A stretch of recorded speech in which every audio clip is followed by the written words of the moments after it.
Hello, everyone. Welcome to Durrett's Take. It's finally time for the NBA season to kick off next week, so it's time to go over my NBA preseason preview and predictions. So let's get started with the Eastern Conference. Now, what I'm going to do here is I'm going to reveal what team I have at which seed spot and what I like about them and what I maybe don't like about them as well. So let's get started with the number one overall team in the East.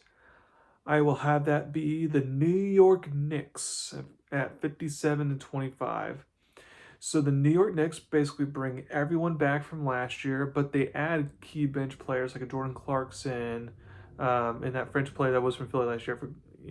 I don't know how to pronounce his name very well, but you get them to fortify your depth because the depth was a big issue last year in the postseason, and they also switched out Tom Thibodeau, of course, from Mike Brown's new head coach. So I do feel like while that may not help New York defensively in the long run, I do definitely do feel like it'll help them be better offensively.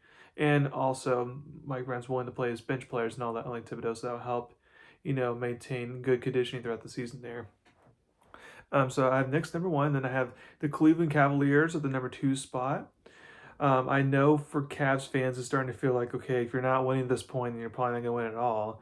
But there's all hope is not lost quite yet because if you think about it, Evan Mobley and DeAndre Hunter, both missed a game.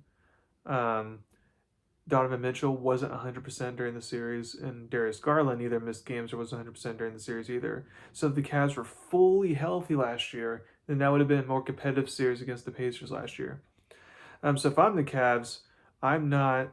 I'm just trying to like give rest to certain the Mitchell and Mobley and Garland. Just rest them up and all that. Play your role players. Save them for the playoffs so that way they can try to be healthy. Because if they can't be healthy, then it's gonna be more of the same like it has been the last 2 years. But I have the Cavs as a two seed at 54-28. Now for the three seed, I have that being Orlando at 52 and 30. Now, the Magic clearly knew what their issue was last year, so they addressed it by getting a good sharpshooter in Desmond Bain from Memphis. I love that trade that they had there. So now they got a more offensive fire punch to go with being a good defensive team overall. And I like the ascension of Franz Wagner and Paolo Banchero. And I like the draft picks that they made recently. So I feel like Orlando can move up, elevate even more to what they have in the last 2 years and be a top four team in the East. So I have them as the three seed. Number four seed, I have that being Milwaukee, and that's mainly because of Giannis there. Because they lose Dame to Achilles and just they got rid of him, so they bring in Cole Anthony to be a point guard, and then Kevin Jones Jr. will also be a point guard as well. Gary Trent Jr. might even play some guard. Giannis will probably play a lot of point forward, so that'll be kind of something to watch out for there. And then since they lost Brook Lopez in free agency, they brought in Miles Turner, which I feel like is actually a little bit of an upgrade. But I just don't like Milwaukee's overall depth, so that could play a factor going forward. So we'll see how they face in the playoffs. Number five seed, I had that I have Milwaukee at 48-34. So then at the five seed, I have that being Atlanta at 46 and 36. I love their move to bring in Porzingis to fortify their center depth there. Now, obviously, Porzingis has his injury history, so they have to take on that. But if he can remain healthy, that's a good get. And then I also love the addition of Nikhil Alexander Walker as the backup point guard whenever Trae has to go to bench because he can run things while Trae Young gets his bench minutes. And I feel like they have good players in the bench: Dyson Daniels, Zachary Richey for the rookie last year. Also, the big thing is that they get their forward Jalen Johnson back from a season in injury last year, so that'll be a huge upgrade. So I feel like Atlanta could be on the rise this year. Number six, I have uh, I have that. Oh yeah, Atlanta had 46-36, and then Detroit I have them beat at 44-38. Cade Cunningham obviously improved to be an all-star level player last year, which is good. I love the coaching job that JB Bickerstaff did. My only concern though is I feel like they didn't make the necessary upgrades. You lose key role players like Schroeder and Hardaway Jr. and Beasley, and I'm not sure if bringing in like Levert and Duncan Robinson. I'm not sure if that's gonna translate the same as it did last year. So therefore, I wouldn't be surprised if it's another one or the next for Detroit. Number seven, I have that being Boston. We'll see if there's the chatters that from Tatum himself that he wants to be back at some point during the season. He's not going to sit the whole season like people typically do when they're coming off Achilles injury. But this is a big chance to see. I know Jaylen Brown won Finals MVP 2 years ago, but this is be the chance to see if he could be a number one player on a team, or if he's just a really good number two. I like getting Anthony Simons, so you get younger at the position. Since Drew Holiday was old and expensive. Um, I don't think the Celtics are going to fall the face of the earth, but I feel like it'd be hard for them to be a championship contender this year. So I had that being at 7 at 42-40. Number 8 seed, I had that being Philadelphia at also 42-40. Of course, it's hard to know what Joel Embiid and his health is going to be in. It's now getting hard to know what Paul George and his health is going to be, since he's going to miss the start of the season. Also, the rookie Jeremy Kane last year, who had a season injury, he's already injured this year. So we'll see how long he's out for. Maxey was injured last year as well, but he's typically not injured, so I expect him to be more healthy this time around. And then I like the players that they were able to retain, like Kelly Oubre Jr., a veteran like Kyle Lowry, Andre Drummond, stuff like that. I also love their top 3 pick of VJ Edgecombe from Baylor. I feel like he's going to help this Philly offense out immensely. So I think it wouldn't surprise me if Philly misses the playoffs like they did last year, but also wouldn't surprise me if they made it. Number 9, Charlotte. I feel like they're going to be better than they are last year, barring health, because they get Brandon Miller, key wing player, back from injury. LaMelo Ball, of course, he has injury history, but if he remains healthy, he's a good player. Miles Bridges, he's shown flashes. And I also like the players they brought in, like Colin Sexton as a good guard to spell LaMelo. They also got rid of both Mark Williams and Nurkic, and they brought in some younger center, or they brought a veteran center that they had a while ago, Mason Plumlee, but they also drafted a center in the second round that could be interesting. So we'll see how the center depth looks there down the line. Next, you got I also have Charlotte at 37-45, and then last but not least, for that last play-in team, you can go a couple different directions here, but I'm going to go with the Indiana Pacers, despite no Tyrese Haliburton. I feel like Pascal Siakam can elevate and take over for Haliburton throughout the year. I like the depth that Indiana has now. They don't have McCollum for the first month of the season, so that's going to be a little bit rough. And also, more importantly, losing Miles Turner, not having a good backup plan at center, that's going to be key as well. So if they don't make the play-in tournament, that would be the reason why, in my opinion. But I feel like that they'll barely make it in. So then you got Miami being barely left out at 31-50. They traded for Norman Powell, which was a good get, but obviously their sights early in the offseason on KD, and obviously that's not going to come to fruition now. So I feel like Miami has a good starting 5. Tyler Hero, Bam Adebayo, Kel Ware, the rookie from last year, but their bench is just not the strongest, and also Tyler Hero's going to miss at least a month or two of the season, so that's not going to bode well for them. And then aside of them barely game out, but again, you can flip flop those two, and I went a bad night. And originally I did have Miami in that 10 spot and flipped it last minute, so we'll see if I was right to do that or not. And then number 12, I have Toronto at 25-57. I know they got some key players like RJ Barrett, Brandon Ingram, Scotty Barnes, and all that, but Jacob Polo, but they're just they don't have a good bench whatsoever, and I just feel like they're stuck in this limbo thing of being decent but not good enough to get over the hump. So I wouldn't be surprised if maybe this is the year that they finally trade some of their assets to start the rebuild phase. Number 13, you got Washington. The Wizards at 23-59. I like some of the players that they got. CJ McCollum's a good veteran get, better than what Jordan Poole was for them last year. They brought in Kelly Olynyk to be a good backup backup center to Alex Sarr as a rookie who kind of had his ups and downs last year. I like the other guards that they brought in, and then the wing player they drafted, Trey Johnson, with their first round pick as a wing to put up with Chris Middleton and other veteran wings that I like Washington's doing. They're a little bit on the uprise, but they're still going to take a while. Number 14, I got Chicago. Now, for a team that's been hanging around the play in the last couple of years, and the fact that they saw other Eastern Conference teams do something, and Chicago decides, okay, we're going to do absolutely nothing, that is the wrong move to make. Now, I know Josh Giddey made some improvements last year. Kobe White continues to improve. Vucevic continues to be solid. Matthew Bosler, I think I butchered on his last name, the rookie from last year they drafted. He started off slow but had a strong ending, but I just don't like their bench at all, and I just think they're going to be showing some regression this year. And then last but not least, Brooklyn. It's Cam Thomas, Michael Porter Jr., Nick Claxton, and Terrence Mann. That and like that's starting forward to pair up with a bunch of 5 rookies that they drafted in the first round, which is rare. I was going to be interested to see how that looks. Again, that's the East there. Now for the West, I got. I mean, again, you can do it in the order here. It all depends on injuries and all that, but I have Denver as the number 1 seed here, barely at 58-24. Because here's the problem for Denver. So their problem last couple years has been depth, obviously, but they made moves to shore up their depth this year. For example, bringing Bruce Bowen Jr. back, like he should have never left in the first place. Bringing him back was a smart move. Next, getting another sharpshooter in Tim Hardaway Jr. to add to your depth there on the bench. That's good. And most importantly, getting Jonas Valanciunas. So now you have a very reliable backup center for when Jokic goes to the bench. That was very key to get.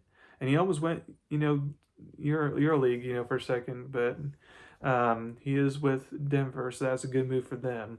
Especially since he has not passing wise, but shooting wise, he has a little bit similar offense to what Jokic has versus, playing, DeAndre Jordan as the backup center while he is just a lob threat.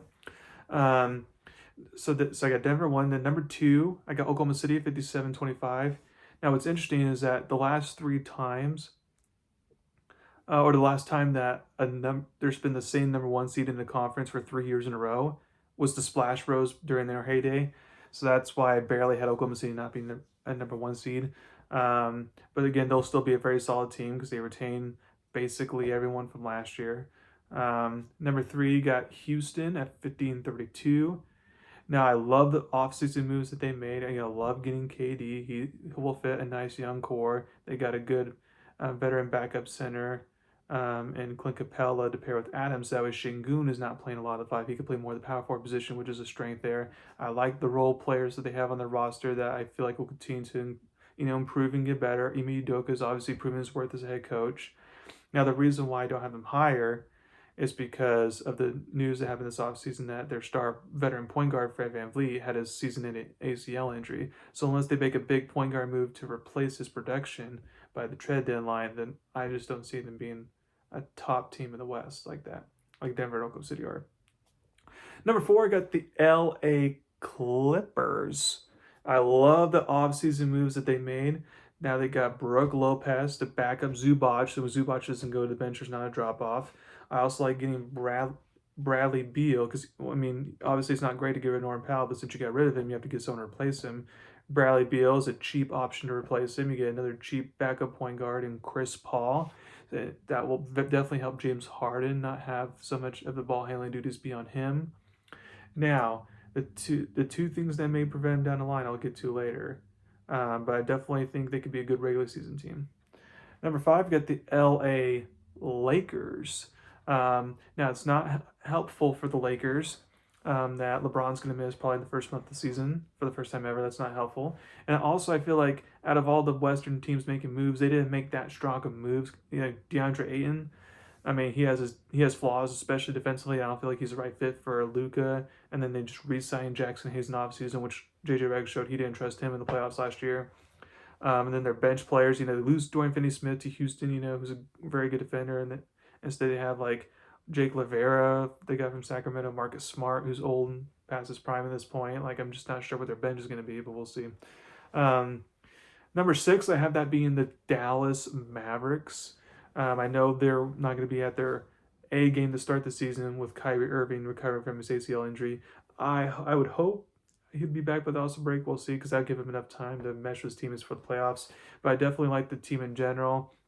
You got a very solid defensive team, long team with AD, lively guy for both the center, PJ Washington, and then you got even Cooper Flagg. It's very lucky that they landed number 1 picks. They were able to get him. I feel like he's going to help out and even play some point forward while Kyrie continues to cover. I also like getting a veteran point guard, D'Angelo Russell, to help out your bench there.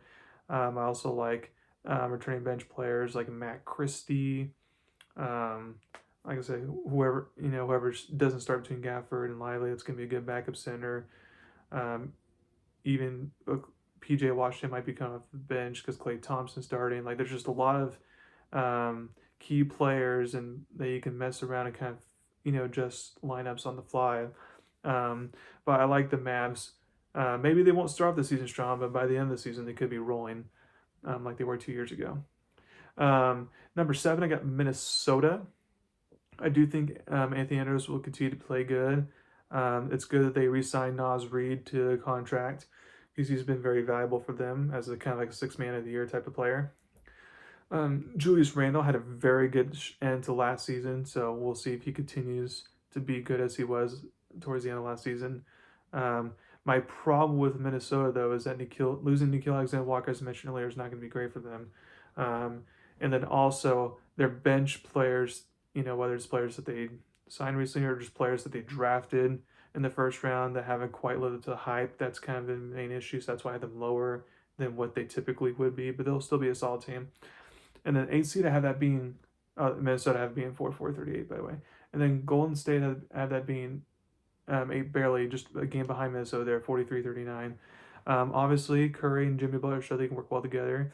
Brand Paczynski, showed improvement. Draymond Green still plays good defense. Buddy Hield was a good sniper for them last year. Jonathan Kuminga, if you can find the right role for him, is the key. Like if he can be a good player for them. But the problem is, I feel like Golden State doesn't have the best depth, and they have too many old players on the team, which I feel like is a bad combination. But they can still make the playoffs. And then number 9, I have that being San Antonio. I thought the Spurs would make even more big moves than they did, but I mean they got a good backup center for Victor Wembanyama with Luke Cornett. That's a good get. And then obviously they got Dylan Harper, the second pick overall in the NBA draft. That's a good get to pair with De'Aaron Fox and Stephen Castle, the rookie of the year last year. And then number 10, this last spot for the play-in tournament. You can go through a couple different teams here. I just went with Sacramento because of that big three of DeMar DeRozan, Zach LaVine, and Sabonis. Now, losing Keegan Murray already for a season injury does not help, and I don't trust their bench at all. But I feel like maybe they can sneak their way back into the play-in tournament unless they decide to break things down like they should, in all honesty. And number 11, you got Phoenix. I feel like it's just Devin Booker and a bunch of parts here because you got Jalen Green, a shooting guard, Grayson Allen, shooting guard, Dylan Brooks, kind of like a shooting guard, small forward type, and then you don't really have like a true point guard in my opinion. So Devin Booker's gonna have to really be the kind of like the point guard. I do like their draft to a degree. But overall, I've just got a lot of question marks about this team because I feel like it's just Devin Booker collection of parts. And then number 12, Memphis. Now normally they would be higher, but losing Desmond Bane and getting KCP in return, I feel like you lose that trade there basically.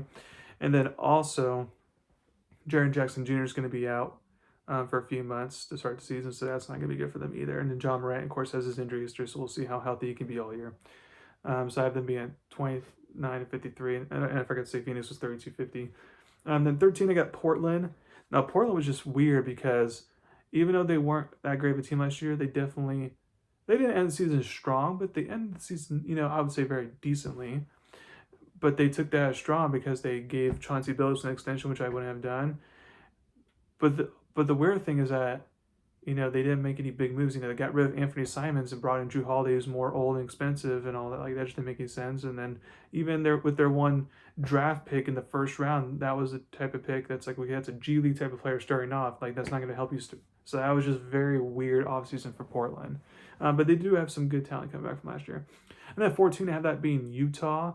Of course, they got a bunch of young pieces. They're still kind of building for the long haul, but I do like their draft picks, and I feel like they can help out. And then last but not least, New Orleans at last place. We'll see if Zion Williams can remain healthy. We'll see what Jordan Poole and Kevon Looney could do for them as veterans. I do like their draft picks, but I do feel like they'll be developmental pieces. So we'll see how all that shakes out. So there you go. So those are my standing predictions. So now it's time to go over my playoff predictions. So we'll get started in the East with the play-in tournament. You got 10 seed versus Indiana, 9 seed versus Charlotte. Now, because Charlotte doesn't have a good history of the play-in tournament era and has their playoff experience, despite not having Tyrese Halliburton, I feel like just in a one-game scenario, they can get a win here. So I have Indiana winning. And then you have 8 seed Philadelphia versus 7 seed Boston. Again, I don't trust, in this type of scenario, I would not trust Philadelphia also. I got Boston winning that one. So then for the final spot, you got Indiana versus Philly. And again, if Tyrese Halliburton was healthy here in this one game scenario, I would take the Pacers. But in this case at home, I'm going to take Philly here to survive and they get the last play in the playoff spot. And then in the Western Conference play-in scenario, you got 10 seed Sacramento, 9 seed San Antonio. San Antonio easy all day, every day. And then 8 seed Golden State versus 7 seed Minnesota. This would be a very interesting game. But since it's at Minnesota, I would take them to win. So then you got San Antonio versus Golden State for the last playoff spot. And I don't feel like Golden State will let that opportunity slip up to miss the playoffs. So I have them getting that last spot. Okay, so now for the East. You got 8 seed Philly versus 1 seed New York. We've already seen this happen multiple times in the playoffs. New York's going to win that one all day, every day. I have them winning in 5. Could be a sweep. We'll see.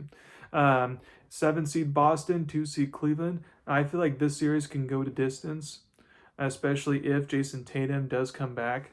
But I feel like in the end, just Cleveland's depth versus Boston, figure out new pieces, and Tatum won't be 100% even when he does come back and all that. Like, I feel like that would prevent Boston from getting the upset there. So Cleveland surviving there in 7 games. Now, 6 seed Detroit versus 3 seed Orlando. I like Orlando here a lot, especially because of their defense and because Detroit has the curse of not winning their home games over the last decade. But I have Orlando winning this series in 5. And then number 5, Atlanta versus 4, Milwaukee. This would be a very interesting battle. We actually saw this back in 2021, the Eastern Conference Finals. But I feel like Atlanta actually gets the upset here and wins this in 6 games to kind of basically usher potentially the end of the Giannis era in Milwaukee. And then for the second round semifinals, you got the 5 seed Atlanta versus 1 seed New York. Now we saw what happened back in 2021 when when Atlanta beat New York and was the villain of New York basically. We'll see if he can become the villain of New York once again. I just feel like since New York has again more of a deep team, that will help them down the line and gets a good Atlanta team here. So I have New York winning this in 6 games. And then 3 seed Orlando versus 2 seed Cleveland. I feel like this can go the full 7 games, like it did a couple years ago when these two teams faced in the playoffs. I'm actually going to go Orlando here for the upset, just because I feel like there's been a ceiling there with Cleveland, like some fans have been worrying about. So for the Eastern Conference Finals, you got 3 seed Orlando versus 1 seed New York. It's going to be very interesting because it's going to be offense versus defense. And I feel like offense here will win out. So I have New York winning this in 5 games. So, and now New York will make the first finals that they've had in forever. Now, you get, in the Western Conference, you have 8 seed Golden State versus 1 seed Denver. And that would be an interesting series, but I would take Denver in there to win, and I have them winning 5 games. 7 seed Minnesota, 2 seed Oklahoma City, a rematch of the Western Conference Finals this past year.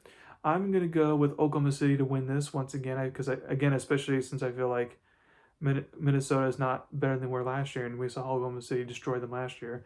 But this time I'm going to be a little bit generous for Minnesota, and I have Oklahoma City win this one in 6 games instead of 5 games like it was last year. Next, you got 6 seed Dallas versus 3 seed Houston. Again, if Fred VanVleet was healthy, I would take Houston in a heartbeat, but because they're not, and again, Kyrie Irving should be back for Dallas, I have Dallas getting the upset here, and I have them winning this one in 6. And then last but not least, in the 5 seed LA Lakers versus 4 seed LA Clippers, I feel like this can go the full distance, go full 7 games. And if it goes to game 7, not going to trust James Harden whatsoever. So I will trust LeBron and Luka in a game 7. So therefore, I will take the Lakers to get the win here. Next, in the semifinals, you got 5 seed Lakers versus 1 seed Denver. We've seen them match up multiple times in the playoffs, and I feel like it'll be more of the same here. I have Denver winning that one in 5.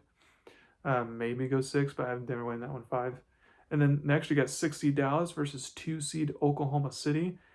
Now, whether Luka's been on the team or not, but it's very interesting is that Dallas has been able to match up Oklahoma City, and since Dallas has one of the better defenses in the league now because of their length and who they have on the team, they can match up with Oklahoma City in their defensive prowess. So that's going to be a very interesting battle there.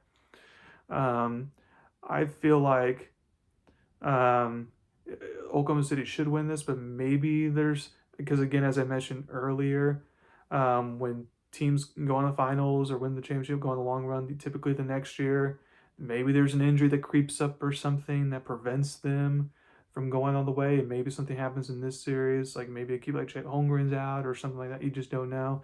So therefore, I'm going to take Dallas to get the upset here and win this in 7 games. So then the Western Conference Finals, you got Dallas versus Denver. I feel like this will go the full distance, but in the end, the best player wins in this one. I have that being Jokic. Um, as again, if Denver didn't have the depth they did last year, then I'd pick Dallas in this scenario. But because of the depth they have, I feel like Denver can outlast Dallas' good defense. So then for the NBA Finals, you would have a New York versus Denver championship series. And I feel like this would be very entertaining, very offensive driven series since both teams like to score. Um, and in the end, I have Jokic, as a as a Finals MVP beforehand and multiple time MVP, finally getting that second trophy to insert him and put him on a bigger status as far as the top players of all time goes. But I have Denver winning this one in 6 games. So thank you very much for listening to my podcast today. Please subscribe to my channel to learn about me. If you haven't signed up for NBA Fantasy League yet, go ahead and do that. And I hope you all have a good rest of your weekend and enjoy the kickoff of a new NBA season. Thank you.